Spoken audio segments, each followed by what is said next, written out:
Hey everyone. Um, so this, as you may know, is not an ASMR video. This is me talking about my life. It's kind of an introduction for those who have either been on the channel for a good while, who've seen a lot of my videos, um, those who may be new to the channel, and folks in between.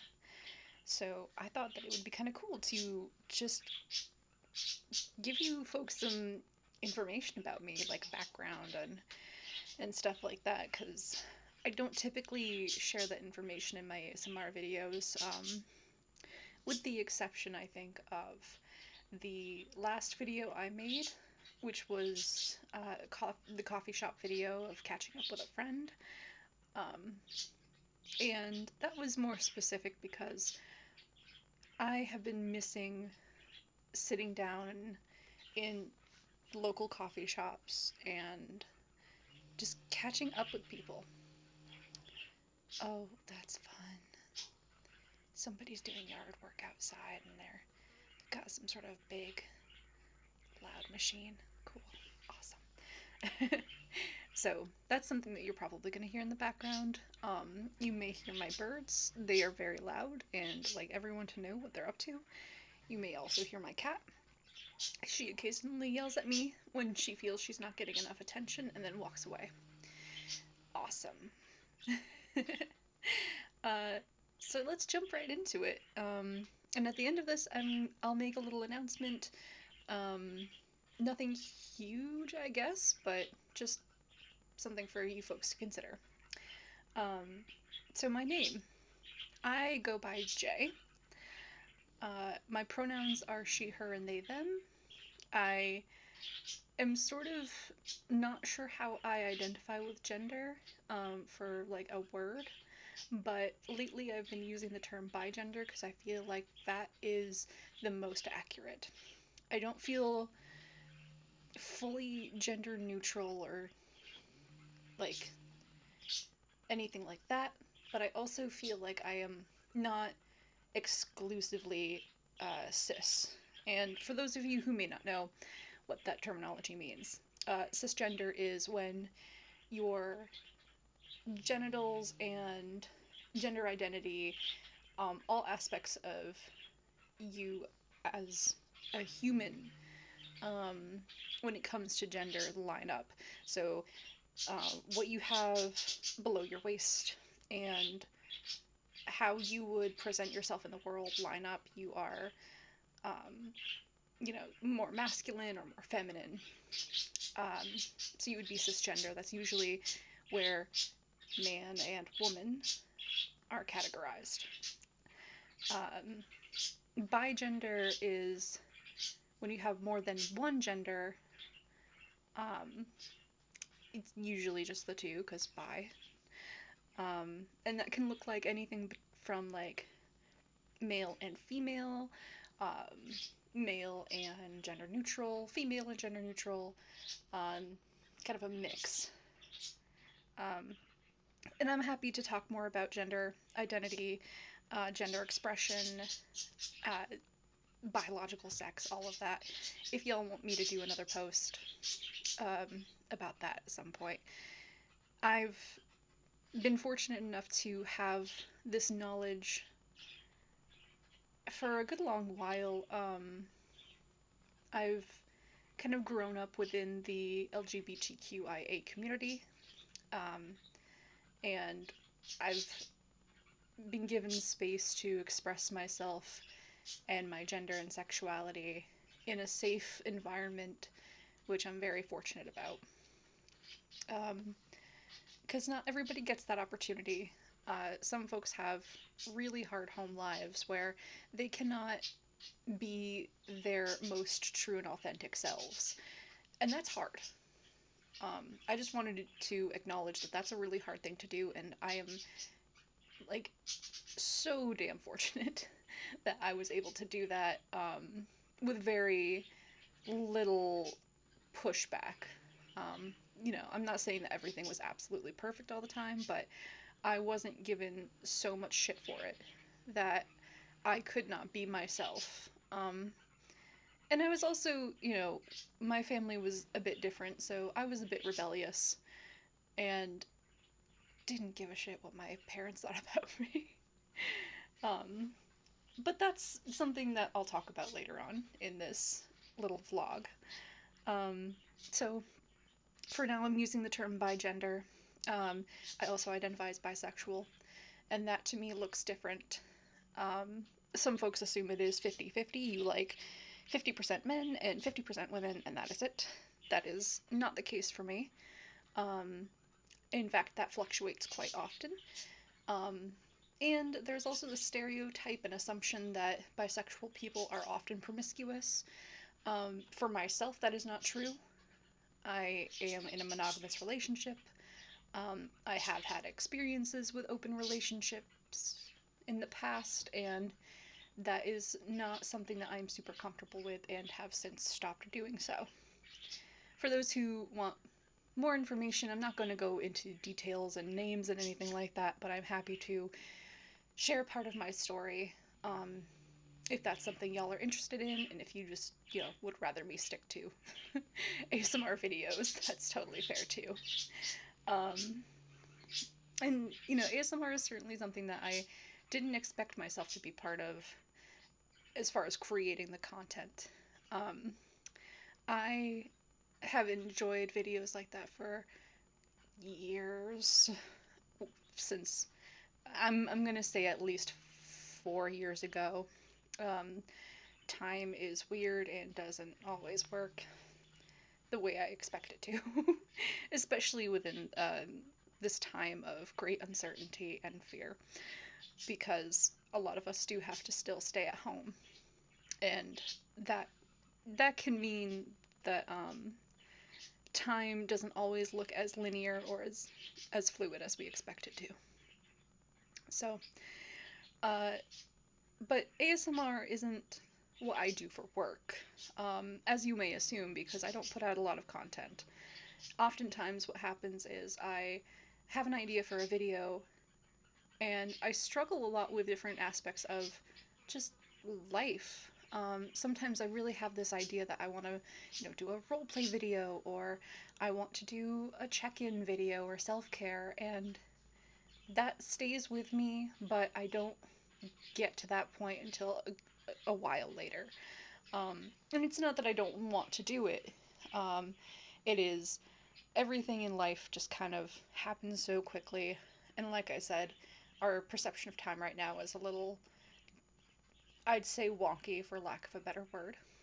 Um, that we have the intention of getting things done, but don't always have the motivation or drive. And that is very much true for me. Um, I I have the interest, and it's in my heart, but sometimes I just get slapped with depression, or just so much um, anxiety that it causes a lack of motivation, or as my fiance calls it, executive dysfunction, where I sit there and I think about it and I think about it and nothing happens. And then by the time I go to attempt it, something goes wrong. Or like this, I stopped giving a fuck about the noises outside, um, and the noises inside, and I'm just doing this because I want this to be out there in the world. Um, so yeah, it is not my job to be an ASMR artist, ASMR artist, something like that. My job is, however, um, working in the public as a sort of a middle person for a couple of different programs in uh, a youth center. I'm not giving you the details, I'm not giving you the location, but I do work with youth of various backgrounds and identities.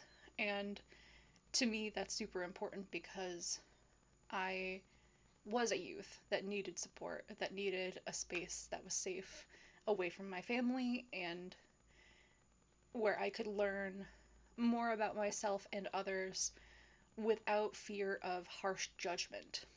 Um, where I could take a look at something and say, I don't know about this, and I know I'm gonna get it wrong, but I want to learn. Um, so I'm very thankful I had that resource growing up, and I'm very thankful that I am able to provide that resource to others with help of my coworkers. So, you know, I've got a lot to be thankful for in general. Um, that being said, though, I I love my job, but I don't want to be there forever. My ultimate goal is to be a sex educator.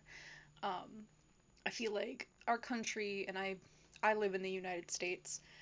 You know, I have an American accent, I guess. Um, I feel like our country doesn't do enough when it comes to sex ed. That it's kind of a standard set format, and because of certain policies put into place, and that varies from state to state, that folks don't get what they need out of sex ed. They just get the basics that pretty much everyone knows. And even when they don't, it's I feel like it's kind of common knowledge. Like, this goes into that, and that is it. Um, and there's also not a lot of talk about diverse bodies, differing abilities, consent, uh, you know, dismissing and dispelling stigmas around STIs, STDs, and specifically when it comes to HIV and AIDS. I feel like that's definitely something that we need to improve upon. And it sucks that there are so many people out there in the world who have to add that to their curriculum in a way that doesn't blatantly say what they're trying to get across. Because the schools or the education system where they're at doesn't allow them to. Or they just can't go over it at all. And folks then, when they grow up, they have to learn it online, and that's not always a reliable space. So I just want to acknowledge that that's something that's I feel like we're struggling with in the United States. Certainly not our biggest concern at the moment. It's 2020, there's an election coming up, um, there's a lot of really hard things happening, and it feels like this year just gets worse and worse. At least it does for me. Um, so, yeah, I want to be a sex educator. I want to do what I can to help those folks that are growing up to get a better understanding of their bodies, other people's bodies, and navigating the world of sex, sexuality, and gender as they move forward and progress through their own lives. Yeah. Um, I've got a list here because I can't keep track of things in my head. Interests. So, as you may know, I am interested in gaming, and that does not always apply to the digital format. As you have seen, I do some gaming videos, and I used to do playthroughs, but stopped doing that after a good while. I just felt like it wasn't really what I wanted to do, and it didn't feel good for me after a period of time where I'm like, okay, I'll make another video, but like no one cares and no one's gonna watch it. And that's okay. Like, I wasn't doing it for the views initially. I was just doing it for myself, and then I started feeling like uncomfortable. But I do love gaming in general. Right now I've been playing Overwatch during the seasonal events. Um, I played the hell out of Lucio Ball Remix and had a great time with that. Um, I also have a Steam library that I need to like actually get through. I get games for holidays or birthday presents, and I appreciate it. And I'm just like, yes, I can't wait to play this. And then look at my Steam library like, oh shit, I need to play everything else. And I recognize that there are some games that I'm not going to play through very well. For example, I am certainly not going to play through Stranded Deep, and I do own that game.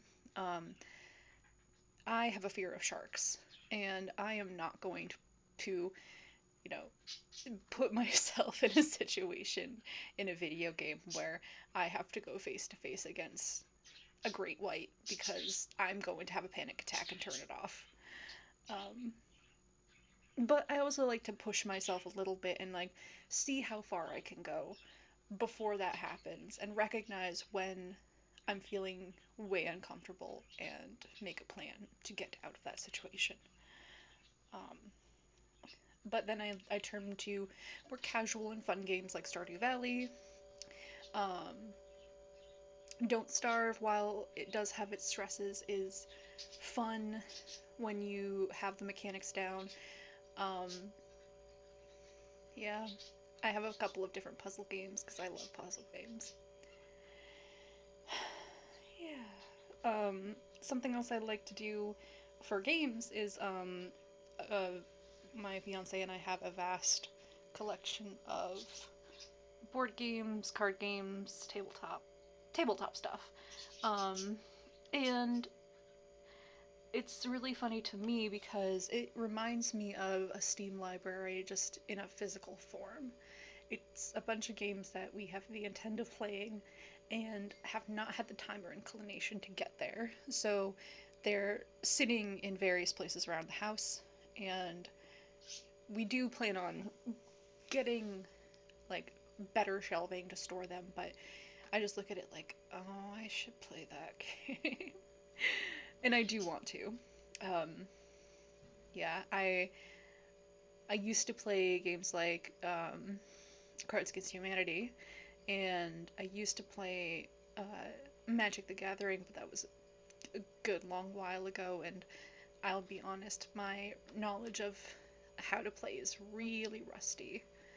Um, so, like, I like to talk about some parts of Magic the Gathering, but I get lost at a certain point. Um, and tabletop games like miniatures, I've only ever played Infinity. That was a lot of fun, but I have a really hard time focusing. And when the games get really long, I'm just like, okay, I'm done. And that goes for role playing games too. I was part of a couple campaigns with friends, and um, sometimes sessions would last for anywhere between 10 to 12 hours.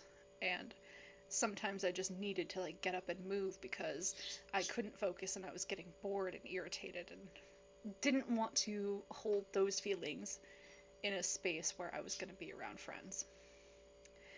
I feel like this vlog is going to be really long. Yeah.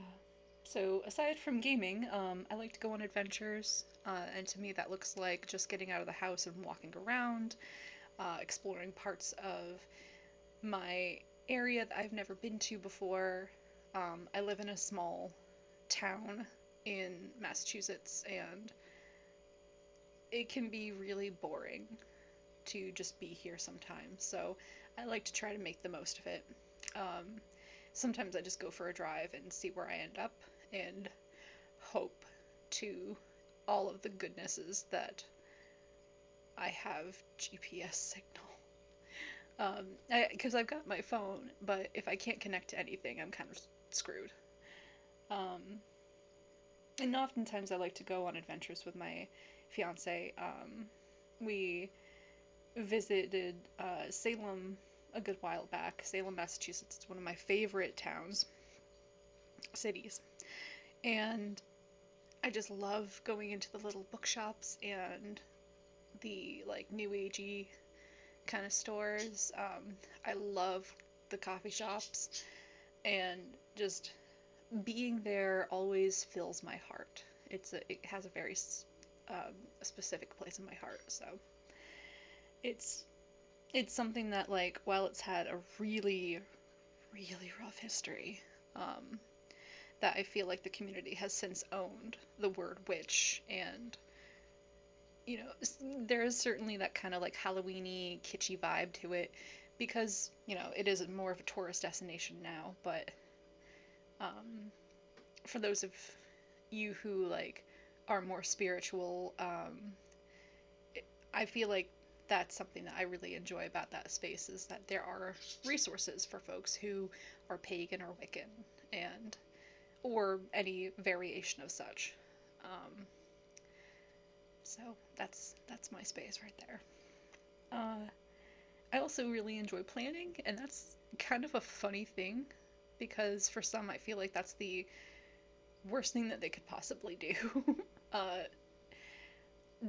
Folks occasionally get really bored with planning, and that's valid. I like planning sometimes because I like having a backup plan when things go wrong or turn out differently. Um, and I'm currently planning a wedding, my own wedding, which is both fun and a little stressful, if I'm honest. It's something that I love turning to when I need distraction and I want a project. And after a period of time, I recognize that I just don't have the spoons to continue and I drop it. Um, and that's something that I feel like is really important to me is recognizing when my spoons have run out and it's not fun anymore. And I want it to be fun. So, if you're ever feeling like you're stressed out, just check how many spoons you have. That's my advice. um, and as I was saying before, spirituality, Wiccan and paganism, uh, is something that I do identify with, and that's why I specifically talked about Salem and those communities. Is I have identified as Wiccan, pagan, um, since I was about 14, um, and I'm almost 30. So it's something that's been a huge part of my life, but not the only thing that identifies as me. And lately I have been looking at, this is going to sound weird to for those of you who don't really have a lot of information about this group, but I've been looking into like the Satanic Temple and what it would look like to be a Satanist. Because I do want there to be more diversity in schools around religion, but our country is not ready to deal with that. And so, if that's the case, I want youth and just humans to be able to choose what works best for them and what really sits right with them. Um, so if that means that kids can like figure it out for themselves and have someone sort of there to explain what their options are, even if they don't choose anything until much later in life, I feel like there does need to be room for inclusion. But yeah, so as I mentioned before, and I apologize for sort of springboarding from one topic to the other. It's how my brain works. I'll be planning my own wedding, and I currently am planning my own wedding. And that's been fun. I got engaged in October of last year. I'm getting married in October of this year, legally. And I say that specifically because it's not a big ceremony, and we're waiting until there's a safe time to have a big ceremony. And as I'd mentioned before, I was involved in an open relationship, which was challenging, but in the end worth it. And it kind of shifted what things in my life looked like. And I'm still friends with my ex. And I'm not going to go into detail about what happened because I want to respect their privacy and confidentiality. But things didn't work out, and that was okay. And I figured out what worked best for me. And like I said, I can give my own opinion about the situation and about open relationships and polyamory um, in another video. I feel like I don't want to make this all about that because I have a lot of opinions. Um, and yeah. So moving on, because there's, a wedding and there's going to be some family. I do have some siblings who are going to be there. My parents have both passed, so I unfortunately won't have parents there, um, biological parents, but I do have a network of chosen family members, so I will have somebody there who I consider like a parental figure, and that does feel good. I it's a hard thing to sit with that I don't have my parents here anymore. Um, I lost my dad when I was 19, and I lost my mom in March of this year. And that's been a challenge because my relationship with both of them, both as a young person and as an adult, was tricky. Um, so there are points where in my, I'd say, ongoing grief process, I feel like I've been angry and just pissed off with their decisions in life and pissed off that they aren't here and how I was treated, and then I get really sad that they're not here. Um, like it's not that I don't love them, because I do. It's always fairly complicated when you're not given what you need to thrive as a young person. And I feel like that was definitely part of my childhood. Um, and I'm the only one that can really speak to that. Like, I can't speak for my siblings' experiences.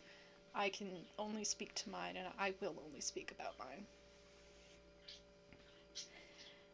And it's certainly hard because, that does bring up the topic of trauma and what that looks like as an adult for me.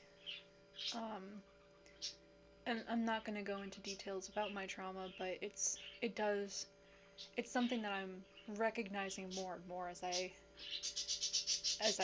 grow up, I guess. Yeah, they have a lot to say about that too.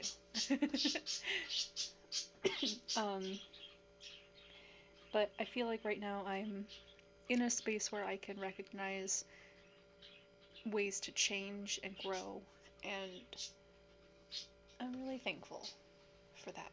I'm very fortunate and very happy to have space to grow as a human, and space to really sit with what has happened to me in my life and see them for what they are, and see how it's impacted me and what I can do about it now. Because I don't want it to be something where I'm constantly using it as, I'd say, an excuse for myself of, I can't do this because. And if folks are there, like, I'm not saying that's a bad thing. Your experience is your experience. You take it as you will. But in mine, I want to be able to become a better person and learn from the past and do what I can to move forward in a way that serves me and others around me. If any of that makes sense. I feel like it kind of did. Yeah, so that's... Yeah. Sorry. There's there was like a fruit fly flying around my face. So that's me. I again thank you for being here. I thank you for listening. This was longer than I expected. This was different. Um, I will do another ASMR video. Someone asked for another Overwatch ASMR video, and I'm happy to do those. I am growing out my nails, which is unusual for me. I usually keep them short, so um, I will be able to use those for like tapping and scratching, and that's very exciting. Thank you again for being here and for holding this space. If you're interested in hearing more about me or me doing another vlog, please leave a comment. If this doesn't get any comments, that's fine. I don't know if this is going to be the last one I do, but I thought it'd be a neat introduction. So, hi. Thanks again for being here. Thanks for subscribing to my channel or looking at it.